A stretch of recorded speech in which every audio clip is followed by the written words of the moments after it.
Welcome to the You Two Scare Me podcast. We're your hosts. I'm Felice. And I'm Mandy, and we are coming to you from Key West, Florida. So last night, we went to a really fun event here locally that was a little different, a little outside of the cage, if you will. That makes it sound a little kinky. Suspect. But it wasn't like that. It wasn't. No.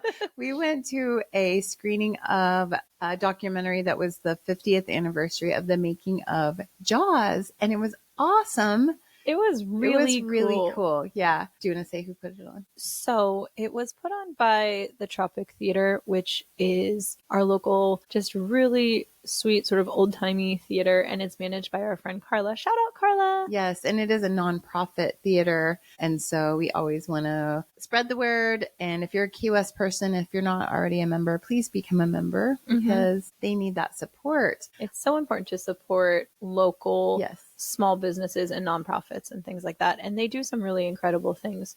So the most exciting part, though, aside from the champagne reception, was the guest speaker. Yes. So it was the wife of the author of the book and screenplay, Jaws. She was really cool. She talked a lot about her experience with her husband on the set and all of this. But the coolest part is that she has been in shark and ocean conservation for the past 50 years. Yeah, it's really incredible. So it was awesome. It was really, really cool. And during the documentary, there were so many really well-known actors and directors there, like Steven Spielberg and people like that. And then there were a lot of pictures of her on set with her husband and these, iconic Jaws people and scenes. Yeah. And really cool. It was really interesting. Yeah. And I'm really happy that we went. Me too. Yeah, if you get a chance to watch it, you should definitely watch it. I think it's on Hulu and Disney Plus. I think that's what she said. Yeah, so now we want to read Jaws. Yeah. I've never read it. I have never read it either. I've seen the movie a million times. Of course. I love sharks. I love Jaws. Yeah, shockingly, we're sitting there and Felice is like, hey, do you know my favorite animal is a shark? And I said, what? You learn something new every day. Every day. I know. It always has been. I love sharks. I think they're so cool. So then I said to Felice, I said, well, hey, let's go shark diving. And she said, no. No, thank you. And I said, how about when we, to celebrate 50? And she said, no. And I said, how about 60? Maybe if we make it to 60. If we make it. I'll contemplate. I wouldn't mind going, to wherever it is. I don't know if it's off the coast of South Africa or where it is where the sharks breach and they jump out of the water. I would like to see that, but I don't want to get in the water with a shark even if it's in a cage. That scares me more than, I don't know. You think so? They might jump right on the boat. Yeah, I don't know. They just seem wild and unpredictable. It is. So, I don't know. We'll see. Well, I'm going to keep working on her, everybody. Sometimes I can convince Felice to do some pretty ridiculous things. So this is true. We'll see. Something else we wanted to talk about is that we started our Patreon account. Woohoo! Yes. So in case you don't know, Patreon is a membership-based platform that allows creators to receive direct financial support from their fans, known as patrons. And we are working really hard to grow our podcast. And this is a way that you, our loyal listeners, can help us out with your money. Yeah, please help us. We're poor. Well, we are podcast poor, that's for sure. We're podcast poor. And also, remember, we're teachers. So there's that too. Yep. Hey, help. On so many levels. Help us. So we have 2 membership tiers. Our $5 per month option is called Ghostly Groupie. You'll get things like member shout outs, exclusive content, and 10% off of merch on our website. Yes. And then our $10 per month option is called Just Here for the Haunts. You'll get everything from the first tier plus a spooky holiday card from us, a podcast sticker, and 15% off merch on our website. That's a bargain. Yeah. And also we'll be adding things as we kind of get going. We'll be adding things like exclusive content, maybe like early release things. Yes. Yeah. So jump in, get in with us. And we We can't wait to do it. Yeah, so join our Patreon. Just search You Two Scare Me Podcast. The link will also be in the show notes, and we'll put it out on social media as well. We can't wait to shout out our new members. You know we love shouting people out. We always do. Yeah, we'll definitely be shouting you out if you help us, if you become one of our patrons. Definitely. So if this is your first time tuning in to our podcast, hey there. We're just two girls who love to hear and tell stories about spooky stuff. But don't worry, we respect the forces that make things go bump in the night, and we know to keep a safe distance. That's right. We love a good time, though, so you can expect a good amount of laughter as we tell our tales. We also mess up sometimes, and we love to laugh about it and laugh at each other and ourselves, so get ready. We hope to bring you stories that make you question what you know, wonder about what you've heard, and peek behind that shower curtain, just in case. Ooh, a little like Psycho reference. Yeah. Ooh, feeling so nostalgic. Psychos, yeah. A quick warning before we begin. This podcast is for entertainment purposes only. Our tales are drawn from folklore, history, and reported experiences, but we don't claim them as fact. Some stories may include sensitive topics, so listener discretion is advised. Dive into the shadows with us as we bring you haunting tales in this episode of the You Two Scare Me podcast. Shall we dive in?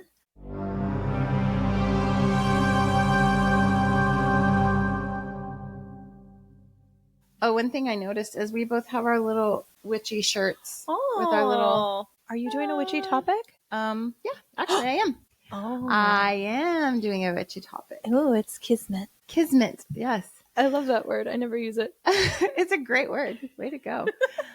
Today, I'm taking you to Korea. How fun is that? So I want to start by saying that I have lived in Korea a couple of times. I know some Korean. I speak a little Korean. Pause. That is a total lie. She doesn't know a little Korean, speak a little Korean. She was a freaking Korean translator. But it's been a while. So, let's don't build it up too much. I'm a little rusty. So, I do try to stay current, but I'm definitely rusty. I have an American accent, so... You should watch some scary Korean films. I do. With no subtitles. Just to test yourself. I mean... And then I'll watch them with you, and I'll be like, what's happening? Yeah. I feel like Korean horror is so scary. Scary. It's the best. Yes. The best. So anyway, I love Korean culture, and I've been learning about it since way before K-pop and K-drama became cool to the outside world. It's always been cool in Korea, but you're a trailblazer. I am a trailblazer. So I've been learning about this stuff for a long time. Anyway, I thought that these stories would be a fun way to link my love for Korea and my love for spooky stuff. So you ready? I love it. I'm in. Yeah. All right, here we go. Tonight, we are crossing the sea and stepping into a land full of deep traditions, mountain spirits, and some of the most unsettling folklore I've ever read. Ooh. We're talking Korean ghosts and monsters, not just the ones from horror films. These stories go way, way back. So first we'll meet the gwishin. I like to say gwishin, but it's gwishin. I'll probably say gwishin. Gwishin. Hello, gwishin for... It sounds funny. I don't know. So gwishin. Wait. What's the right way to say it? Gwishin. Gwishin. Mm-hmm. Gwishin. These are restless spirits from Korea's Confucian past who never quite made it to the afterlife. Ooh. Some are tragic, some are vengeful, and some are just flat out horrifying. Then we'll dive into a few of Korea's most legendary cryptids and shapeshifters. A giant serpent trying to become a dragon, a fox with 9 tails and a taste for liver, and even a creature that eats iron. These aren't fairy tales. They're warnings, omens, and cultural memories passed down through generations. I am so excited. Me too. So before we meet these characters, we have to step back in time for a moment, because to really understand Korea's folklore, you need to know the world that it comes from. Most of these stories took shape during the Chosun dynasty, which ruled Korea from, get this, 1392 all the way to 1897. Wow. Yeah, so over 5 centuries. What a dynasty. Yes. This was a Confucian kingdom founded by Yi Song-gye after he overthrew the old Goryeo dynasty. So he came next. The government was built on strict social hierarchy. And still today, social and familial hierarchy is very important in Korean culture. But during this time, it was scholars at the top, commoners in the middle, and outcasts at the bottom. Daily life revolved around family honor, ancestral rites, and carrying on the family line. Those were the big, important things in society. If someone died without fulfilling those duties, if they were unmarried, if they were betrayed, or if they died violently, people believed that their spirit couldn't join the family tablets in the afterlife. Oh, no. Yeah. So if you were just some woman who was like, no, thank you.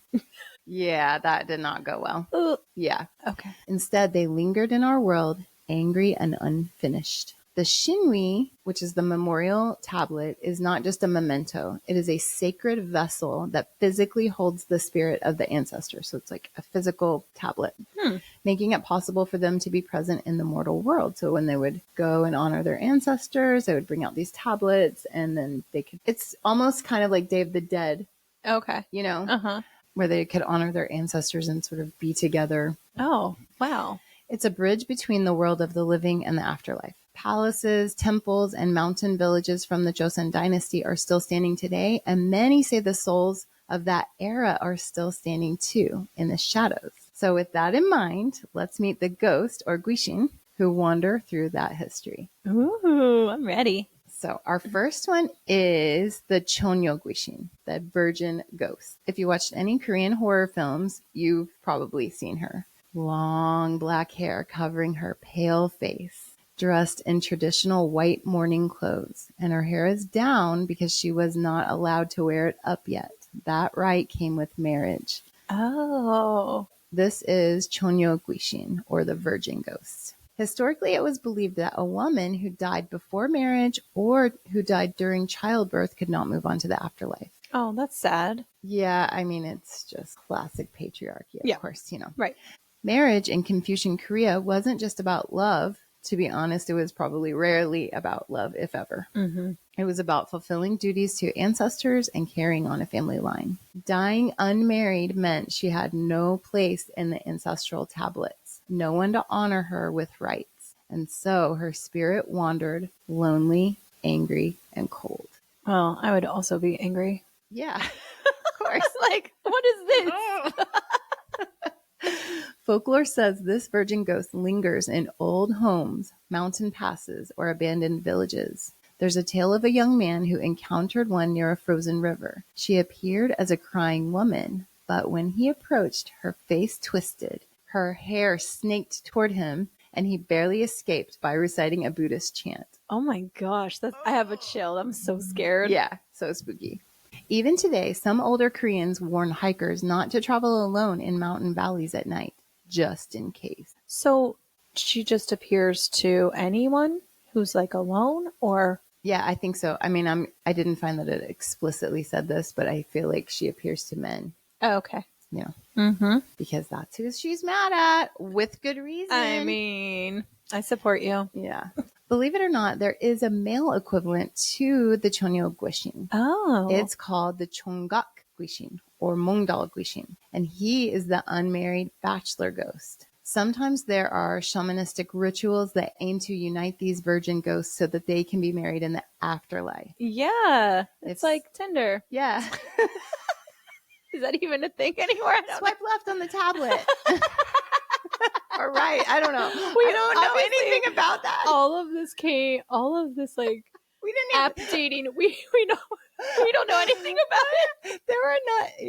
There were barely cell phones. There were no smartphones when I was dating my husband. So I don't know. You were using the rotary phone. Tinder. Operator, connect me to. Wow.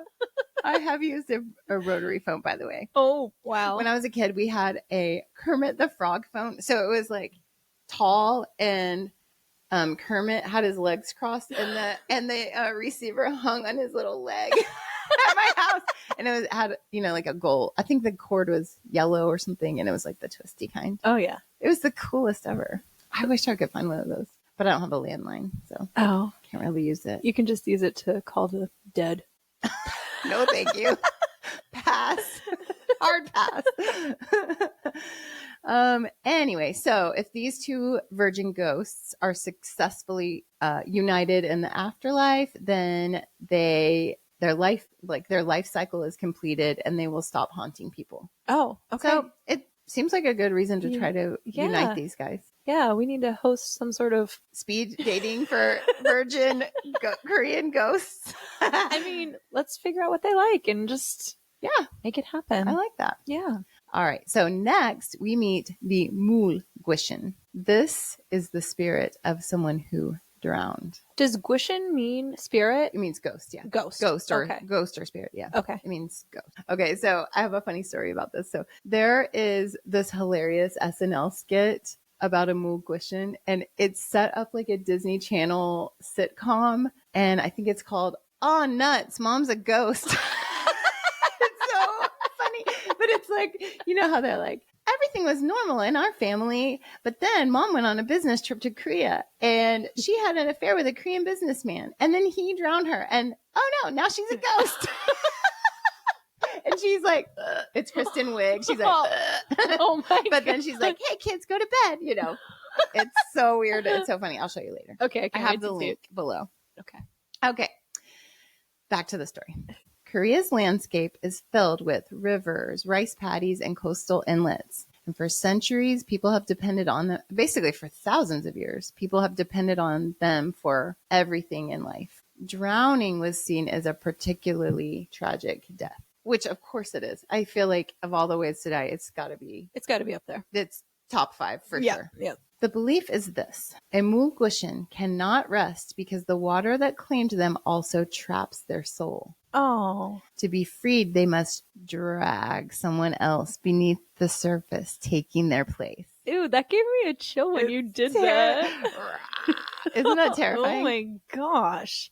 There is a chilling account from the Chosun era. So this is way back, centuries back. There's a chronicle called Oyu Yadam. This is a collection of unofficial histories and miscellaneous tales compiled by this writer between 1559 and 1623. So this is... He was like the OG podcaster. He's like, listen to this ghost story. So, but it's so cool that we have these stories from way back, hundreds of years back. It's so cool. The story goes that a scholar crossing a river saw a woman waving for help. When he waded in, her grip was ice cold. She pulled him down with impossible strength. Ooh. He barely escaped by cutting off his own sleeve. His sleeve, not his arm. Oh, okay. Yeah, no, it's still scary, but not as scary as yeah. Right. Okay, so he barely escaped by cutting off his sleeve, which remained clenched in her hand as she vanished under the water. Ooh, that's a haunting image. It is. What makes this gwishin terrifying is her loneliness. She seeks to drag her victims into the water to join her. Sometimes she uses seductive whispers to lure them closer so that she can get her grip on them. Ooh. It's so creepy. And it's like that vision of the stringy wet hair in front of their face. Like the ring, kind of. Like the ring, yeah, exactly. Even now, parents warn children not to swim in certain lakes after dark, whispering, be careful, the mul gwishin are hungry tonight. Oh my gosh. Yeah. That's also, what we've talked about in folklore a lot, that it's used as sort of like a parenting technique. Sometimes you gotta break out all the tricks you've got. That's true. It's true. Then there's one of the strangest spirits in Korean lore, the dalgyal, literally the egg ghost. Unlike other ghosts, this one is faceless. Ooh. Imagine a pale head with no eyes, no nose, no mouth. Don't like that. Smooth like an egg. Mm-mm. They're generally associated with forests and are said to stalk hikers. Oh my gosh, you should be that for Halloween next year. I don't know how to do that. I'm like thinking it through. I'm not sure how to make my face have no eyes or nose or mouth. Oh my gosh. So scary. Oh, wow. Okay, so a story tells of a traveler who met one on a foggy path. He tried to speak to it, but when it turned, its blank face glowed in the moonlight. Mm-mm. By the next sunrise, the traveler was dead. There's speculation that they are a form of a childless ghost. They have no ancestors to perform death rites and memorial services for them, and they wander around restless. Most Korean ghosts are female. Of course. Go figure. Yeah. Okay. Look, we could say a lot about that. But and most deal with some sort of dying before giving birth extension of their existences. The egg shape might also hint towards that because of the symbolistic nature of eggs and fertility. Okay. Shamans say these spirits are born when a person dies, completely forgotten, with no name or memorial rites. That is so incredibly sad. It is. It's heartbreaking. It's like, that's why they don't have a face. Oh my gosh. So they're faceless. Legend says seeing an egg ghost is an omen of death, not just bad luck. Oh no. Because it has no features, it has no identity, no soul, and its emptiness is contagious. Ooh. If you see an egg ghost, you will die. Oh my gosh. Period. Hard stop. Yikes. Oh, you see the egg coming, you're like, nope. Nope. Go. Not today, egg. Not today, egg. Oh my gosh. This is so scary. I'm like, it's very scary. I'm right? all like tense and tightly wound right now. I'm like very uneasy. Yes. It's super scary. Whoa. I can't imagine this. The idea of gwishin isn't just about fear. It's about the old Korean view of life and death. In traditional beliefs, if someone dies badly, alone, unmarried, childless, betrayed, or violently, they just can't join their ancestors in the afterlife. Without proper funeral rites or ancestral offerings, they linger, half in our world, half in the shadow world, feeding off of emotions like sorrow and rage. Oh my goodness. Heavy stuff, right? This is very scary. Even in modern Korea, these spirits remain alive in imagination. K-dramas reimagine gwishin in tragic, romantic ways. Old mountain temples still leave lanterns for wandering souls, and some villages still hold annual rites to honor the unnamed dead, just in case. Is there any way to appease them or like get rid of them? I don't know. I mean, I think probably what they were saying about holding the annual rites to honor them is probably the best that you can do if you don't know their name. Right. You know? Oh my gosh. But, you know, funeral rites and burial rites are very family oriented. You know, you really need your family members to be doing those things for you and honoring you in, you know, in your death. Okay. And so I think if you don't have someone to do that for you in your family, you're kind of out of luck. Wow. You know? Yeah. I mean, and this is not even, obviously there's modern culture now, and I'm sure that there are people that believe that less strongly now, but it's still the traditions and beliefs of the society, you know? Wow. Okay. It's really ingrained in that society, you know? Yeah. And maybe if anybody has any kind of insight into this, please write to us. We want to learn. So if you know, Absolutely. if you have family members or that know about this stuff, or if you know about this stuff in your family, please, we want to know. Yeah. Not just spooky stuff, but you know, traditional. Yeah. Whatever. Information. We like or stories from your family or things like we're that. always trying to learn. Yeah. The next time you see a shadow on a lonely Korean road or hear a splash where no one swims, remember the gwishin. They are more than just horror tropes. They are echoes of centuries of belief, grief, and a culture deeply connected to the spirits of the past. Can you imagine seeing one of these ghosts? No, it's Heart making attack. me really scared. Like, would a person like us going to Korea ever encounter it, or is it just probably? Oh my gosh! I mean, why not? They're around, right? Oh my gosh! Now I'm okay. So I'll be note to self: don't go swimming in Korea. Don't walk by yourself at night. Actually, Korea is very safe. It's a very safe place. You can walk at night, but just don't go looking for an egg ghost. Well, that's what I'm saying. In this case, I'm not afraid of the people. Right. Yes, absolutely. Usually I'm afraid of the people. Yeah. All right. Now we are shifting gears and heading deep into the Korean mountains, rivers, and legends to talk about creatures that aren't quite ghosts, but aren't exactly ordinary animals either. These are Korea's cryptids and shapeshifters, beings that make you wonder what's waiting in the dark. Oh, I'm here for this. Oh, yeah. Yes. I know. You're so pumped. These aren't just fairy tales. Some of them come with chilling accounts from people who swear they've seen them. Mm-hmm. So we'll start with the most famous. This is the gumiho, which is the 9-tailed fox. Okay. The legend goes back over 1,000 years, appearing in old collections like Samguk or the records of the Three Kingdoms. So Samguk means three kingdoms. Okay. It was written in the 12th century and is considered the first history of Korea. Oh, wow. The legend states that Kumiho starts as an ordinary fox, but after living for 1,000 years or by absorbing enough energy, it gains the power to transform. Okay. It sounds like Pokemon, don't you think? Well, you know what I was thinking when you said nine tails? I was like, Tails from Sonic that has a, like, oh, yeah. You know? Yeah. Most stories say it takes the form of a beautiful woman, luring men into love or marriage, only to eat their livers or hearts. Oh, isn't that what sharks do too?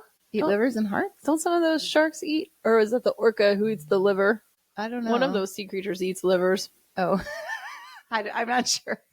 Yet another reason to stay out of the water. You know what? I heard that orca, this is an orca fact. I think, is it orcas that they were wearing jellyfish on their heads as hats or something like that? I feel like... Did you hear something about that? I that? didn't hear about that, but I am almost certain that there was a group of orcas who were killing sharks to just eat the liver. Oh, yeah. That makes sense. Yeah, the orcas, I feel like the orcas are way scarier. They're way because scarier. They're very smart. So smart. Yeah, they were over, I think it was maybe last year, over near Portugal, and they were taking out boats. Oh, yeah. Remember that? There was like organized events. Yeah. They're freaking scary. Yeah. So is the movie Orca. I haven't seen that one. I told Felice about that last night. She's like, what forever ingrained in my memory is this? Like, it was one of those movies that was probably on TNT when I was a child. Like total B movie. You know, during the summer. Mm-hmm. And I'm like, oh, I'll watch this. And then forever scarred and terrified. And I can picture the one scene with the bloody eye. And it's so scary. Oh my gosh. All right. Well, we've gone off track. All right. Bring it back. Hard turn. Okay. Bring it back. All right. So back to the nine-tailed fox. Lures men into love or marriage and then eats their livers or their hearts. So that gruesome detail is a cautionary tale about desire and deception. I'll say. Oh, that's what it is. Some variations say she has to avoid killing for 100 days to become truly human, but almost always she fails. Oh. She's like, it's just too fun to eat a heart and a liver. She's like 98 days with no hearts or livers.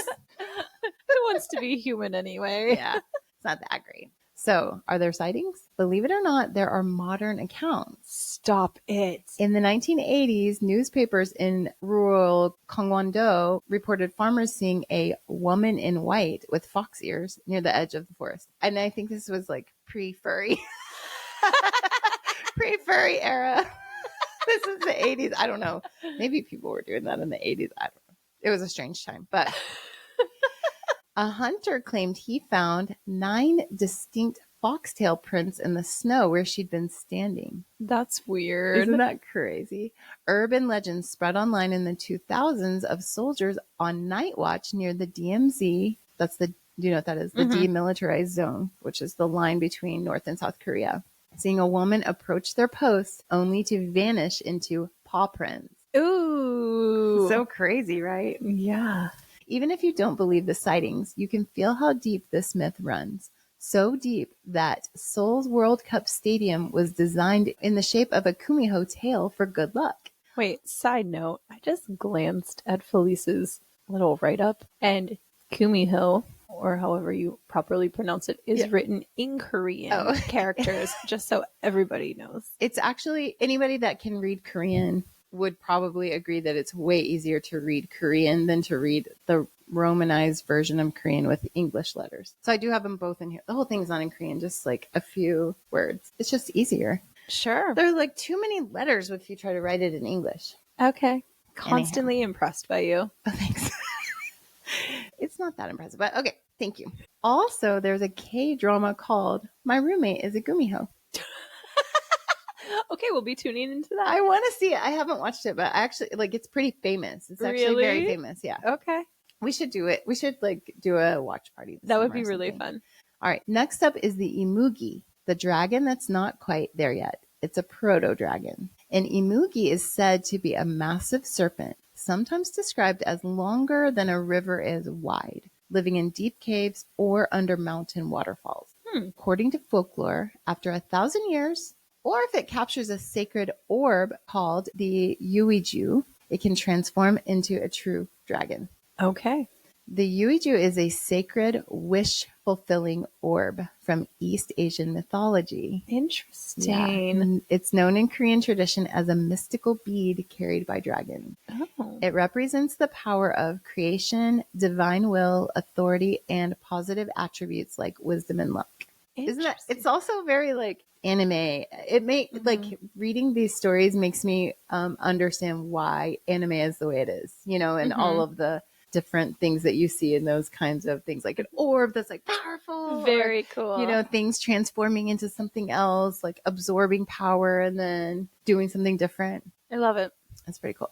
Older villagers describe them as protectors of water sources. Farmers in Cholado used to offer rice cakes and coins near reservoirs so the imugi stays calm and brings the rain. Oh. So they would leave out offerings for this proto-dragon. Are there accounts? Yes. There's a famous 1950s sighting near Chirisan Mountain. Locals reported seeing a gigantic snake-like creature sliding into a flooded valley after a typhoon. Several swore they saw horns on its head. In 2009, Korean news outlets covered fishermen claiming they caught sight of a scaled serpent twisting under their boat, too huge to be any known fish. Ooh. It reminds me of that. Did you ever watch that show, River Monsters? Oh, yeah. Yeah, that guy would like go out and, be... I wonder if he went and tried to catch this thing in Korea. Many scholars think these stories were ways to explain sudden floods, but for the people telling them, they weren't just stories. Now for something truly wild. The bulgasari, the iron eater. This name literally means impossible to kill. According to legend, during the Chosun dynasty, a Buddhist monk created a small talisman monster to eat weapons and protect villagers from soldiers. He ate the weapons, but the creature grew, sprouting iron scales, a spiked back, and an endless hunger. Ooh. Soon it wasn't just eating swords and spears. It devoured plows, pots, and anything made of metal. Because of its strange story, the bulgasari became a symbol of rebellion and unstoppable change. It even inspired a North Korean film in 1985 called Bulgasari. So it's kind of like fighting against, what do I want to say? Like development and the automation of things, like taking away people's jobs, right? I think so. And I mean, I think probably to begin with, but also like North Korea, it was probably a symbol of rebellion against the West, just knowing their history a little bit. Fun fact. Oh, that movie was reportedly made after a South Korean director was kidnapped to North Korea and ordered to make films, which they did this all the time. So they would kidnap Japanese actors and actresses and force them to be in their propaganda movies. Oh my gosh. Back in the 50s. I mean, I don't know how long it went on, but it was definitely a thing like in the 50s and 60s. Wow. Yep. So that is very creepy. Also, I'm obsessed with learning about North Korea and people who have defected from North Korea. And I could do a whole series talking about that. But I think it's super important to remember that even though there's a world of difference between North and South Korea today, because of the way that their governments are and North Korea is so isolated, they actually have the same ancient history. So they would have these same oral traditions and lore with, these monsters or cryptids or whatever you want to call them. But back to our iron eater. Direct sightings are rare, but in 1910, newspapers mentioned Korean villagers claiming that their entire stockpile of iron tools vanished overnight, leaving behind clawed footprints. Could it have been the Japanese? Most likely. But maybe it was an old iron eater. Some elders insisted it was the iron eater returning in anger. I'm guessing that people probably came and took the stockpile and made some crazy footprints to throw the Japanese off the trail. But who knows? Okay. You know what I mean? Yeah. So they took the Japanese weapons. Or I don't know if they were Korean things or Japanese things, but I'm guessing whoever's they were, the other team probably took them and made some weird footprints in the snow. Who knows? Maybe it was old iron eater. Not all of these creatures are out to kill you. Some are here to protect you. Enter the Hete, the guardian beast, who is a lion-like beast with scales and sometimes a horn. So if you've seen any kind of Asian ancient architecture, you've seen the two lion-like looking statues on either side of the entryway. Legends say the Hete could tell right from wrong and would breathe fire or strike down the guilty. Ooh. Yeah, in ancient Seoul, statues of Hete were placed in front of palaces to ward off disaster and fire. You will still see these statues outside government buildings and even at the National Assembly, as they're seen as defenders of justice. And during times of crisis, Koreans have historically carved new Hete figures or carried charms to call in its protection. Oh, I like that. Isn't that cool? There aren't many sightings, but there are accounts of strange guardian moments. One old diary from 1780 tells of a lightning strike headed toward a wooden government hall. People swore they saw a glowing lion figure leap toward the bolt, and the fire never spread. Oh, that's cool, right? Yeah. Modern believers sometimes claim to see a lion-shaped cloud over Seoul when tensions rise, taking it as a sign that Hete is still watching. I like that. Isn't that neat? Mm-hmm. So what ties these creatures together? They're more than just campfire monsters. They are reflections of Korea's landscape and values. The nine-tailed fox whispers warnings about desire. The not-quite dragon connects people to the power of rivers and storms. The iron eater symbolizes resistance, and the guardian lion stands guard over the righteous. And unlike purely ancient myths, these stories are still alive. There are online forums filled with "I swear I saw it" posts. Locals in rural areas leave offerings at riverbanks and near old trees. And in Korea, the line between folklore and the real world is thin. So, whether it's a faceless ghost lurking on a forest path or a nine-tailed fox whispering from the trees, these stories show us something deeper than just supernatural scares. The gwishin remind us how grief, injustice, and unfinished lives leave echoes that ripple across generations. I mean, truly, like, if you've got a ghost from 5,000 years ago that's wandering around because she has unfinished business. Yikes, that is a lot of generations. I feel like she's got a lot of pent up angst. Angsty girls. While the shapeshifters and cryptids draw from the power of Korea's landscapes, its rivers and mountains, its old gods and guardian. Both worlds, ghost and creature, are born from the same place, a culture deeply rooted in reverence for the unseen, shaped by centuries of ritual, belief, and the need to explain what defies explanation. These aren't just stories. They're how people made sense of tragedy, change, and the world unknown. Mm-hmm. I love it. I wasn't scared of the monsters. I was more scared of the ghosts. Yeah, the ghosts are scary. The monsters are kind of cool and elusive. Right. The ghosts. I mean, have you ever seen The Grudge? Yes. That's what it's like. I mean, that's from Japan, but it's the same kind of idea, you know? So scary. They're like spooky and unstoppable. That's how it feels, you know? Oh, yeah. Yikes. I can't stop picturing the egg. The egg ghost is creepy. So scary. Yeah. I think I'm going to have nightmares tonight. Like, ew. Oh my God. Oh, did I ever tell you I pranked Bill one time? No. I got this nightgown. I don't know. I got like this moo nightgown thing. I probably at like a thrift store, and it looked, I don't know, it looked kind of creepy, right? So kind of long and white and ghostly. And so one time he was coming out, or he was in the shower. And so I had just gotten out of the shower, and so I put all my hair in front of my face, and then I just stood there and waited. I just waited in my weird long nightgown. And he came out, and I go, and he was terrified. Like, oh my gosh. Scared him to death. It was so funny. And the kids thought it was hilarious. I love a good prank, as you know. Yes. Oh my gosh. Yes. I wish I could have seen him. Yeah. Oh, he was terrified. He doesn't really like spooky stuff anyway, so it was perfect. So many good Halloween costume ideas. Yes. In this episode. Wow. Absolutely. We should start writing these down. Mm-hmm.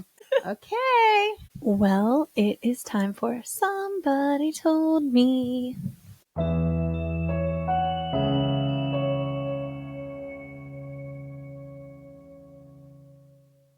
So this, somebody told me, comes to us in an interesting sort of way. Yes. We were recently at a staff meeting and at our other job. We don't have staff meetings. At our, I mean, we do, but you know, I take attendance every time. But at the end, they're like, anybody else have anything to say? And Felice grabs the microphone and said, tell us your scary stories. Yes. And we're like, we need them. We do. This is another call to action. Yeah. We need more spooky stories. Yes. But anyhow, so one of our coworkers said their friend had a story. And so this story is from a friend who emailed it to us. So see, look at that. Call to action. Yes. Somebody emailed it right away. Yes. That we need more of this in our lives. Yes. Okay. I'm excited. I didn't read this. I was texting with her a little bit and then she emailed it to us and I don't know what it is. But I think it's going to be I have a feeling it's going to be spooky. Let's find out. Hey, Felice and Andy. I heard you were looking for some ghost stories. I'm still not sure what they are. Ghosts? Demons. Oh, God. Why?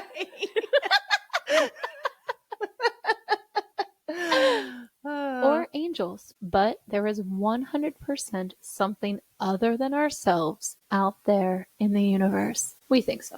Mm-hmm. When I was 14, my best friend was having a sleepover birthday party in Seabeck, Washington. My friend's grandfather had a place, and he didn't care much what we did as long as we stayed out of his way. Mm-hmm. There were 5 of us, and we set out on a forest trail to see what there was. We found an old school with a no trespassing sign. I wanted this dirty sign, so I took it and threw it in my bag. As you do. When you're 14. When you're 14. Yeah. Not recommended. If you're 14, please don't do that. Yeah. Sometimes that happens, though. Or also, if you're 37, let's not do that. So. Oh, yeah. Yeah. I probably shouldn't have stolen it. We keep going along the forest trail and find an old cemetery. There were people buried there from way back when, over 150 plus years ago at least. The cemetery was at the top of a hill and had a road that sloped down in a curve with ivy in between the top and the cemetery. My friends had started the walk down to the main road when I noticed an old water pump, the kind you need to bend over and work it for water to come out. Okay. Oh, yeah. Yeah. Okay. I holler to my friends that I'm going to wash off the sign that I took, and they keep going on. I bend over, getting to work, just a tinkle of water coming out. Aww. Good visual. Yeah. And my friends make their way to the bottom when they start screaming at me. I pull my focus away from my sign and look at them jumping and pointing behind me. Oh, gosh. I have a chill. Oh. Ooh. I turn around and see a black outline of a very tall man right behind me. It is a bright day outside, warm, and I can see no features. The best way I can describe it is if you ever played Paper Mario, a 2-dimensional figure in the real world. Ooh. Okay. So scary. Okay. I saw it and felt so much fear. The only thing I could do was run in the exact opposite direction. This was down the hill, covered in English ivy. Both of the flip-flops I was wearing broke. I ran so quick through it. Oh, man. By the time I was halfway down the hill, my friends were a ways away from me, but I didn't care. We all ran straight back to the house. My feet were covered in cuts. We get back in, and we're in shock. And they all saw it. Yes. How crazy. We have no idea what the thing was. It was not human in any way. We're just kids and scared and want to forget whatever the hell that was. So we try to move on with our night. They're like, let's bake some cookies. Yeah, let's watch something. But it would only get worse. Later that night, after popcorn, candy, and movies, one of our other friends falls asleep. Her name was Shailin. I hope I said that correctly. Now, I deeply regret this, but as she was the first one to fall asleep, we messed with her a bit. We drew on her face with makeup, like a mustache, put on blue eyeshadow, the works. Yeah. That seems not that terrible. Typical, yeah. Typical sleepover behavior. After a while, we're just hanging out, and Shailin says in her sleep, "You're going to hell." Oh my gosh. What? I was not expecting that. I'm like vibing over here thinking about old sleepovers. What the heck? Shailin. It's so scary. Calm it down. Okay. We all look at each other and say, Oh, that's weird. Why is she talking in her sleep? Chylin sits up and says, I'm not Chylin. No. I'm glad you read this one. You're doing a good job with your expressive voices, your storytelling, good storytelling qualities. I'm always good for a demonic voice or whatever. Demonic read aloud. Nice job.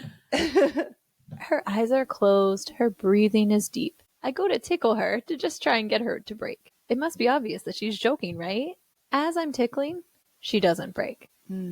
Her eyes are closed. Her breathing is as if she's in a deep sleep. She points to a corner of the room and says, she's up there. Oh my gosh, Chylin, I'm so scared.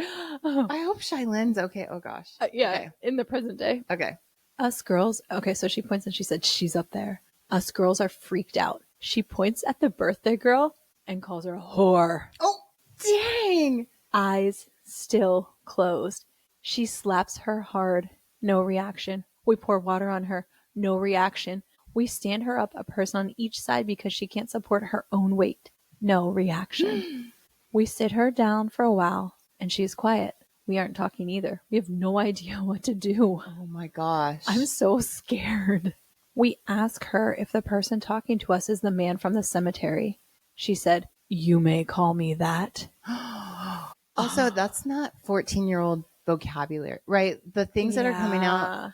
I have full body chills. This is really freaking me out. So creepy.